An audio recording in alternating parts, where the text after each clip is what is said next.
আজকের সকালটা একদম অন্যরকম একটা খারাপ খবর দিয়েই আজকের সকালটা আর কি শুরু করলাম। হ্যালো বন্ধুরা, গুড মর্নিং। সবাই কেমন আছো? আশা করছি সবাই ভালো আছো, সুস্থ আছো। আমার নতুন ব্লগে তোমাদেরকে অনেক স্বাগত আর ভালোবাসা জানিয়ে আজকের ব্লগটা শুরু করছি। এখন ঘড়ির কাঁটায় বাজে সকাল 7:30। এখন থেকে তোমাদেরকে সাথে নিয়ে ব্লগটা শুরু করছি। আশা করছি ব্লগটা তোমাদের ভালো লাগবে। তো ঘুমোচ্ছিলাম, সকালবেলা 7টার দিক করে ঘুমোচ্ছিলাম, হঠাৎ একটা ফোন এলো। ফোনটা আসার পরে ঘুমটা ভেঙে গেল। তো চোখ খুলেই একটা খারাপ খবর শুনতে হলো। তো খারাপ খবরটা হলো আমার নন্দাই মানে আমার ননদের শাশুড়ি মারা গেছে। তো ওই খবরটা শুনেই আর কি আশ্চর্য হয়ে গেলাম, কারণ সুস্থ মানুষ ছিল, কোনো রকম মানে কি বলবো রোগ ছিল না, শরীর খারাপ ছিল না, সুস্থ মানুষ ছিল। রাত্রিবেলা নাকি খাওয়া দাওয়া করে শুয়েও ছিল, ভালো মানুষ। আর মাঝরাত্রির ওই ভোরের দিকটা আর কি হঠাৎ করে ঘুমের মধ্যেই আর কি এরকম স্ট্রোক মতো হয়ে যায়। তো যাই হোক, সকালে ফোনটা করতেই ঘুমটা ভাঙলো। তো শেষ দেখা দেখে আসতে হবে, খুব ভালো মানুষ ছিলেন। তো আমাদের খুবই ভালোবাসতেন, আমার হাজব্যান্ডকে বিশেষ করে খুব ভালোবাসতেন। যেখানেই দেখা হোক না কেন, আমার হাজব্যান্ডের শরীর খারাপ হোক না কেন, যাই হোক না কেন, ঠিক ওই মানে এত বয়স হয়ে গেছে, হাঁটতে পারে না ঠিকঠাক করে, কিন্তু ঠিক দেখতে আসতো আমার হাজব্যান্ডকে। তো যাই হোক, যাবো, ওই ঘরের কাজকর্মগুলো তাড়াতাড়ি করে সেরে নিচ্ছি। ঘরের কাজকর্ম মিটিয়ে রেখেই যাবো, রান্নাবান্না তো আর হবে না।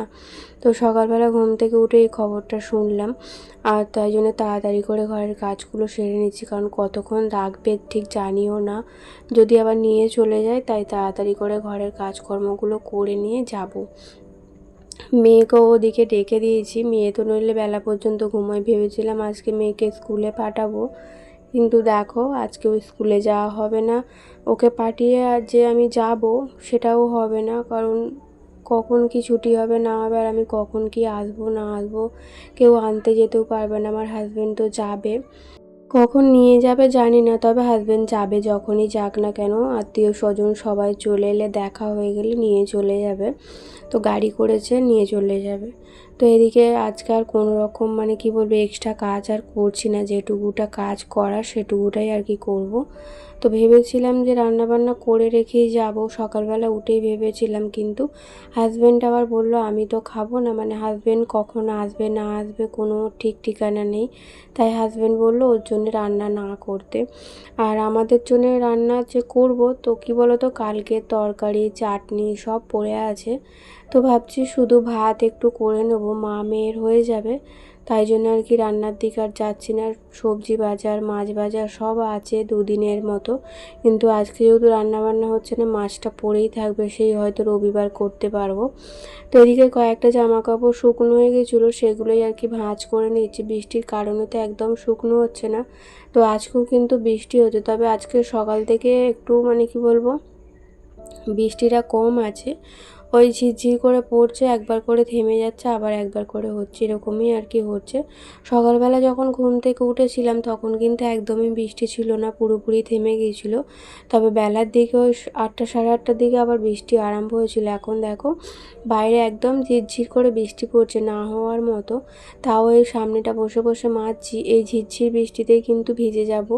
আর যেহেতু এই কয়েকদিন আগে শরীরটা খুব ভীষণ রকমভাবে খারাপ হয়েছিল, তাই আর ভিজে ভিজে কাজ করছি না। এই বাসনগুলো হচ্ছে রাত্রের এঁটো বাসন, আর হচ্ছে সকালবেলা চায়ের বাসন, সব একবারে মেজে নিচ্ছি। তো আর বাসন নিয়ে যে কটা ছিল সব মেজে নিয়ে তারপরে হচ্ছে বাকি কাজকর্মগুলো করবো। আর দেখুন এই কয়েকদিন বৃষ্টির কারণে না আমার কিন্তু অনেক কাঁচা জড়ো হয়ে গেছে, কাচতে পারছি না। তো সব সময় যদি বৃষ্টি হয় কেচে কোথায় শুকনো দেবো বলো, কোথায় মিলবো? আর ঘর দালানে তো ডেলিকার পরা জামা প্যান্ট মানে ধুতে গিয়েই তো কাচাকুচি করতে গিয়েই ভর্তি হয়ে যাচ্ছে। তো এরপর যে আলাদা করে আর জামা প্যান্ট কাচবো সেটা আর হচ্ছে না। তো যখন বৃষ্টি থামবে জানি না, কত কাচাকুচি জড়ো হচ্ছে, কবে কি কাচবো। তাও কি করছি বলো তো, রোজ ওই একটা দুটো করে কেচেই দিচ্ছি। আমার কিন্তু ঘর দালান সব পরিষ্কার করে ঝাড়ু দিয়ে মোছা হয়ে গেছে, যেটা অফ ক্যামেরায় করে নিয়েছি, তোমাদের সঙ্গে আর শেয়ার করিনি। কি বলো তো, ভিডিওটা শেয়ার করতে গেলে অনেকটা লেটও হবে কাজ করতে, আর যেহেতু আমি একটা জায়গায় যাব তাড়াতাড়ি করছি, তাই তোমাদের সঙ্গে শেয়ার করা হয় না। তো এই জায়গাটাও আর কি শুকনো হয়ে গেছিলো। তো ভাবছি বাসনগুলো এখানটা একটু উপর করে দিই, তারপরে গামলিতে নিয়ে যাও। বেশিক্ষণ আর কি উপর করে রাখবো না, আপাতত ধুতে আর কি যতটুকু সময় লাগে সেইটুকুটাই, তারপরে তুলে নিয়ে গিয়ে গামলার মধ্যে উপর করে দেব। আর মেয়ে চান টান করতে বারণ করলাম, ও নইলে ভেবেছিল যে চান করে পুজো করে যাবে কি বলো তো, আবার ওখানে যাব তারপরে ছোঁয়াছুঁই হয়ে যাবে, তো আবার এসে চান করতে হবে। তাই মেয়েকে বললাম এখন চান করতে হবে না, আজকে দেখো না বৃহস্পতিবার, তো ভেবেছিলাম ফুল টুল আনবে হাজবেন্ড, তো পুজো হবে। তো এই বৃহস্পতিবারটা ঠিকঠাকভাবে পুজোও হবে না, কাছে ফুল আছে কিন্তু বাইরে থেকে মানে দোকান থেকে কোনো রকম ফুল কিনে আনা হয়নি, যেহেতু হাজব্যান্ড আর কি সময় পায়নি। ও সকালে ঘুম থেকে উঠেই আর কি চলে গিয়েছিল কাজের ওখান থেকে আবার চলে গিয়েছিল ননদদের বাড়ি, তারপর আবার আমাদেরকে আনতে আসবে। তো আনতে এলে ওই যে যাবে আর আর কি আসবে না বাড়িতে, তাই আর ফুল আনা হবে না। তো মেয়ে আর কি বেলার দিকে ওই গাছে যে কটা ফুল হয়েছে সেই ফুলগুলো দিয়েই পুজো করে নেবে। আর দেখুন 9:30টার সময় কিন্তু আমার ঘরের সমস্ত কাজ হয়ে গেছিলো, 9টা 9:30টার দিক করে। তারপরে বসেই ছিলাম, তো হাজব্যান্ডকে ফোন করলাম, ও বলল যে এখনও 2-1 ঘন্টা নাকি রাখবে, যেহেতু ডেথ সার্টিফিকেট হচ্ছে 4 ঘন্টা ছাড়া, মানে 4 ঘন্টা না হলে দেয় না, কিন্তু 4 ঘন্টা হয়ে গেছে, তার মধ্যে গিয়েও যিনি দেবে তিনি হচ্ছে যাবে ডাক্তার দেখাতে, তাই জন্য দেরি হবে নিয়ে যেতে।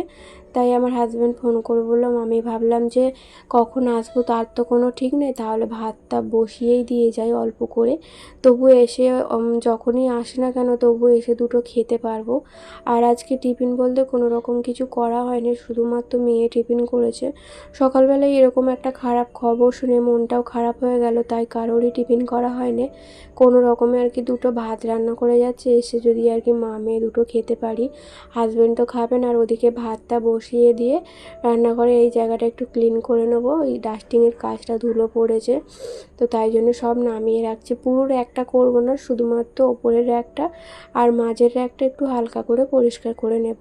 বৃষ্টির কারণে তো ঘর দালান ঠিকঠাকভাবে পরিষ্কার করা হচ্ছে না, ওই ঘর দালান মোছা ঝাড়ু দেওয়া ছাড়া আর কিন্তু আলাদা করে কোনো রকম মানে কি বলবো কাজ করা হচ্ছে না বৃষ্টির জন্যে। তো কী বলতো, সবসময় বৃষ্টি হলে ঘরের কাজকর্ম করতেও ভালো লাগে না। আর আমার ঘর দালান তো জানোই যে একদিন বৃষ্টি হলেই ঘর দালান একদম কি বলবো শুকনো হয় না, ভিজে সব করে, যাতায়াত করতে অসুবিধা হয়, তাই আর কি ঘরের কাজ করতেও মন লাগে না, এরকম ভিজে ঘর দালান থাকলে দেখবে ঘরে কোনো রকম কাজ করতেও মন লাগে না। তো যাই হোক, ওপরটাই যে পরিষ্কার হয়ে গেল, আর বেশিরভাগ কৌটো কিন্তু সব ফাঁকা হয়ে গেছে, তো শুধুমাত্র একটু মধু আছে আর ওই যে আমন্ডটা আছে, আর এদিকে হচ্ছে বিস্কুটের ডিপে বিস্কুট আছে, বাকি কৌটোগুলো সবই কিন্তু ফাঁকা হয়ে গেছে, আনা হয়নি। তো হাজব্যান্ড খায় ওই আখরোট, তারপরে হচ্ছে চিয়া সিড, বাদাম, এগুলো তো হাজব্যান্ডই খায়, তো এবার আর কি আনা হয়নি। ঘরের এত কাজকর্ম করছি ঠিকই, মন কিন্তু আমার ওদিকেই পড়ে আছে, শুধু মনে হচ্ছে কতক্ষণে যাব, কতক্ষণে মানুষটাকে একবার চোখের দেখা মানে শেষ দেখা দেখবো।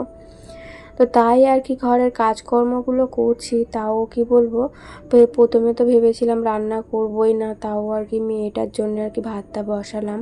তো ওদিকে ভাতটা হতে না অনেকটা সময় লাগে, মানে চালটা এত বেশি ফুট খায়, মানে 1 ঘন্টা 1.25 ঘন্টা সময় লাগে, 1.25 ঘন্টা বলবো না, 1 ঘন্টা মতো সময় লাগে ভাতটা হতে। তো যতক্ষণ আর কি ভাতটা হচ্ছে ততক্ষণ এদিকের কাজগুলো একটু আস্তে আস্তে করে করছে, আর মেয়ে ওদিকে বিছানায় শুয়ে আছে, ঘুম থেকে অনেক তাড়াতাড়ি উঠে পড়েছে, উঠে আর কি টিফিন করে আর শুয়ে পড়েছে, বের পড়তেও ওর ইচ্ছা করছে না, আর স্কুলে যাবে বলে এক তো মন খারাপ, দুদিন তো কোনো রকমভাবে সামলে রেখেছিলাম, ভেবেছিল যে আজকে স্কুলে যাবে, কিন্তু আজকে এই খবরটা পাওয়ার পর আর স্কুলে পাঠানো হলো না। কি বলো তো, এই সপ্তাহটা আর যাওয়াই হবে না, আজকে হচ্ছে বৃহস্পতিবার, কালকে শুক্রবার, কালকে দিনটার পাঠিয়ে কি করব, তো মেয়েকে বলবো একবারে যেন আর কি সোমবার থেকেই যায়। আর এই যে দেখো গাছটা তো নষ্ট হয়ে গেছিলো অনেক দিন আগে, কিন্তু গাছটা আর কি নামানোই হচ্ছে না, আমার মা কিন্তু বলে গিয়েছিল এরকম শুকনো মরা গাছ আর কি ঘরের মধ্যে না রাখতে, কিন্তু আমার তো একদমই মনে থাকে না, তো আজকে একদম মনে করে রেখে দিয়েছি, মানে এখান থেকে নিচে নামিয়েছি কিন্তু বাইরে বার করানো হয়নি, বাইরে বার বার করাবো, কিন্তু বাইরে তো বৃষ্টি হচ্ছে তাই বাইরে বার করানো হয় না। আপাতত এই জায়গাটায় থাকে, এই যে নিচটায় রেখে দিয়েছি, বৃষ্টিটা থামলে বাইরে বার করে দেব। আর বৃষ্টির কারণে কিন্তু জল খুব একটা দিতে হচ্ছে না, মাটি কিন্তু খুব একটা শুকনোও হচ্ছে না। তো 2-3 দিন ছাড়া ছাড়া একবার করে জল দিচ্ছি, একদম অল্প অল্প জল দিচ্ছি যাতে গাছের গোড়া না নষ্ট হয়ে যায়। আর এই হচ্ছে মানি প্ল্যান্ট গাছটা রান্নাঘরে আছে আর কি, রান্নাঘরে আর কি রেখেছি, আগে কিন্তু ছিল না, এখন আর কি রান্নাঘরে রেখেছি। তবে রান্নাঘরে রাখার কারণে না একদম কি বলবো, পাতাগুলো তেল চিটে পড়ে একদম তেল চিটচিট করছে, কিন্তু এই কাপড় দিয়ে উঠছে না। তবু যতটুকু পাচ্ছি তোলার চেষ্টা করছি, ভাবছি এটাকে বাইরে নিয়ে গিয়ে সাবান জল দিয়ে ভালো করে পরিষ্কার করে নেবো। তবে এখন আর হবে না, মানে এখন বলতে আজকে আর হবে না, অন্য একদিন করব। তেল চিটেও পড়েছে, আর তেল চিটের ওপরে যদি ধুলো বালি পড়ে তার মধ্যে পাতাগুলো একদম বিচ্ছিরি লাগছিল দেখতে, তবে পরিষ্কার হয়নি। তো এই জায়গাটাই আর কি আমার মানি প্ল্যান্ট গাছটা রাখি, রান্নাঘরের কোথাও রাখার সেরকম জায়গা নেই, জায়গা আছে তবে জল পড়লে না, মানে জল দিলে গাছটার মধ্যে নিচে দিয়ে জল বেরোয়, তাই এই জায়গাটাতেই রাখি। জলটা গড়িয়ে আর কি বেসিনে পড়লে তবু আমার চারিদিক হবে না, তাই এই জায়গাটাতেই থাকে। আর এখন দেখো প্রায় 2টোর মতো বাজে, আমি কিন্তু এই একটু আগে বাড়ি এলাম, এসে মেয়ে চান করলো, আমি চান করলাম। মেয়ে চান করে ওই যে দেখতে পাচ্ছ ফুল তুলছে, পুজো দেবে। তো বৃহস্পতিবার যেহেতু না দিলে নয়, পুজো করতেই হবে, ও পুজো দিচ্ছে আর আমি এদিকে চান করলাম। আর যেই জামা প্যান্টগুলো পরে গিয়েছিলাম সেগুলো আর কি চান করার আগেই ধুয়ে দিয়েছিলাম, এখন এই যে মিলে দিচ্ছি। আর একটু গঙ্গা জল ছিটিয়ে দেব, আর দিয়ে তারপরে চলে এসছে একটু ডিম ভাজতে। শুধু তো আগের দিনের তরকারি আছে আর চাটনি আছে, একটু ডিম ভাজা না হলে খাওয়া যাবে না, তাই মা মেয়ের জন্য একটা একটা করে ডিম ভেজে নেব গরম গরম। মেয়ে যতক্ষণ পুজো করছে ততক্ষণ এদিকের কাজগুলো আমি করব, তারপরে হয়ে গেলে মা মেয়ে একসঙ্গে খাবো। আর আমি দেখো নতুন জিনিসে আর কি ডিমটা ভাজছি, তো সব জিনিসগুলোই আর কি আছে, কড়া বলো ননস্টিকের প্যান বলো সবই আছে, কিন্তু আর অত বড় বড় জিনিসগুলো ব্যবহার করতে ইচ্ছা করছে না, তাই ভাবলাম এই সরাটাই করে আর কি ডিমটা ভাজি। এতে কিন্তু ডিম ভাজা বেশ ভালোই হয়। তো কী বলতো, একটা নতুন পদ্ধতি আর কি ব্যবহার করলাম।